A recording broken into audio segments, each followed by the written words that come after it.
अपहरण भाग 24. मीरा आणि अभि खाली हॉलमध्ये बसले आहे. चावी उघड्या हाताने त्या दोघांकडे चालते.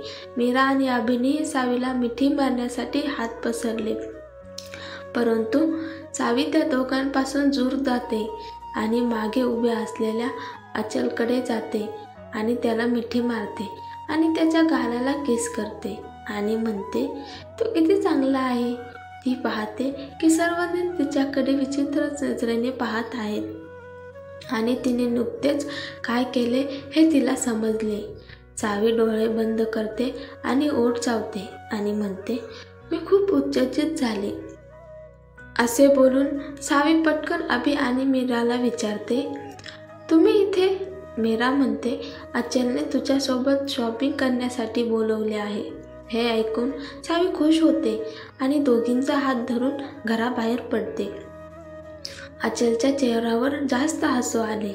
अचलचे हसणे पाहून कियारा म्हणते, काय हरकत आहे, आजकाल तुला खूप मिठी मारली जात आहे. गंभीर चेहरा करून अचल म्हणतो, तुझा मूर्खपणा पुन्हा सुरू झाला आहे. आम्ही फक्त मित्र आहोत. कियारा अचलला चिडवते आणि म्हणते, ठीक आहे, आमची मैत्री झाली आहे. थोडा वेळ अचल गप्प राहतो आणि मग थोडा वेळ विचार करून हसत म्हणतो, मला सोड बाजूला. मला सांग, तू कुणाकडे बघून का हसत होतास? अचलचे बोलणे ऐकून कियाराचा चेहरा काहीतरी चोरताना पकडल्यासारखा फिका पडतो. नकळत भासवत कियारा म्हणते, मी कुठे हसत होते. मीरा आणि अभि चिडवत बागेबाहेर चावीला म्हणतात, आता तू तोडले नाते आमच्यासोबत. चावी त्यांना म्हणते, काय बोलताय तुम्ही दोघी?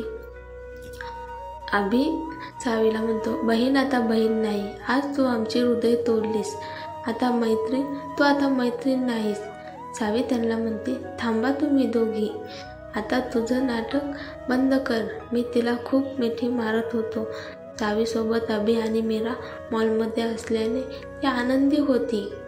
ती शॉपिंगमध्ये बिझी होती आणि अचल तिच्यापासून थोड्या अंतरावर कियारासोबत उभा होता. चावीला पाहत होता. तेवढ्यात एक देखणी मुलगी आणि एक देखणा मुलगा त्या तिघांकडे येतात.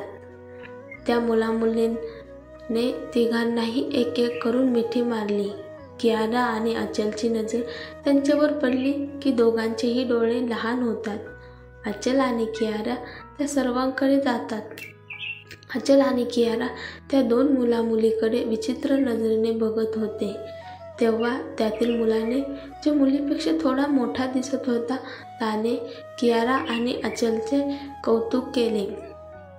मुलामुलीला उत्तर देण्याऐवजी अचलने त्याला प्रश्न विचारला, आधी मला सांग, तू कोण आहेस?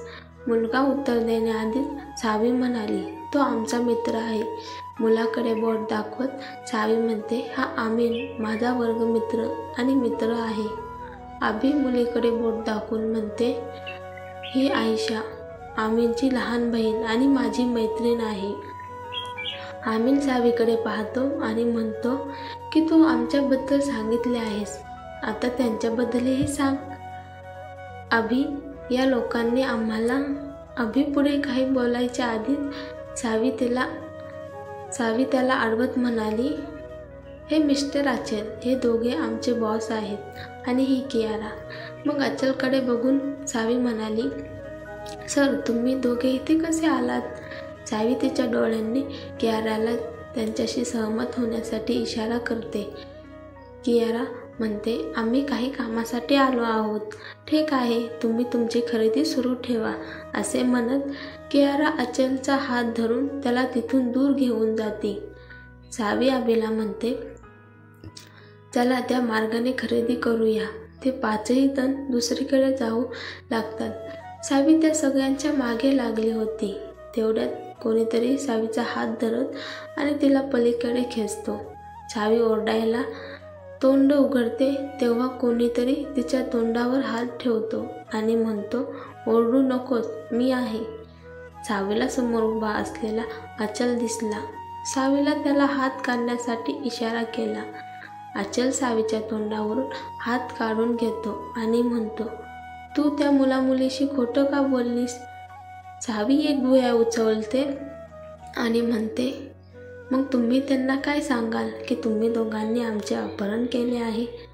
सावीचे बोलणे ऐकून अचल गप्प बसतो आणि सावी तिथून निघून जाते. थोड्या वेळाने अचल आणि कियारा रागाने आमीन आणि आयशाकडे भस्मसात नजरेने पाहत होते.